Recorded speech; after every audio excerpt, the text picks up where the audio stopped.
বগুড়ার কলোনি শেরপুর রাস্তা বেহাল দশা, দুর্ভোগে সাধারণ মানুষ। সোহেল আহমেদের তথ্যচিত্রের ডেস্ক রিপোর্ট। বগুড়ার কলোনি শেরপুর রাস্তা শিক্ষা অফিস থেকে শুরু করে ডাল রাস্তা ফুলতলা পর্যন্ত প্রায় পুরো রাস্তা জুড়ে এখন বেহাল দশা বিরাজ করছে। দীর্ঘদিন ধরে সংস্কার না হওয়ায় রাস্তার বিভিন্ন স্থানে বড় বড় গর্ত সৃষ্টি হয়েছে।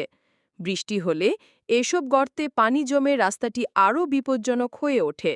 ফলে প্রতিদিনই ঝুঁকি নিয়ে চলাচল করতে হচ্ছে স্থানীয় মানুষদের। এই রাস্তাটি কলোনি শেরপুর, ফুলতলা ও আশেপাশের এলাকার মানুষের জন্য অত্যন্ত গুরুত্বপূর্ণ। প্রতিদিন স্কুল কলেজের শিক্ষার্থী থেকে শুরু করে অফিসগামী ও সাধারণ পথচারীরা এই রাস্তা ব্যবহার করেন। তবে রাস্তার করুণ অবস্থার কারণে সাইকেল, মোটরসাইকেল কিংবা ভ্যান রিকশা চলাচল করা কঠিন হয়ে পড়েছে। যানবাহন চালকরা বলছেন, একটু অসাবধান হলেই দুর্ঘটনার শিকার হতে হয়। স্থানীয়দের অভিযোগ, বারবার সংশ্লিষ্ট কর্তৃপক্ষকে অবহিত করা হলেও কোনো উদ্যোগ নেওয়া হয়নি। দীর্ঘদিন সংস্কারবিহীন থাকায় রাস্তার ধুলাবালি ও কাদা জলে চরম ভোগান্তি পোহাতে হচ্ছে।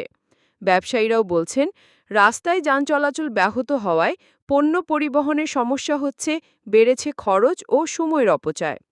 এলাকাবাসীর দাবি, অবিলম্বে রাস্তাটি সংস্কার ও মেরামতের ব্যবস্থা না নিলে দুর্ভোগ আরও বাড়বে। তারা সরকারের সংশ্লিষ্ট দপ্তরের দৃষ্টি আকর্ষণ করেছেন। চলন বিলের সময় সোমের প্রতিচ্ছবি।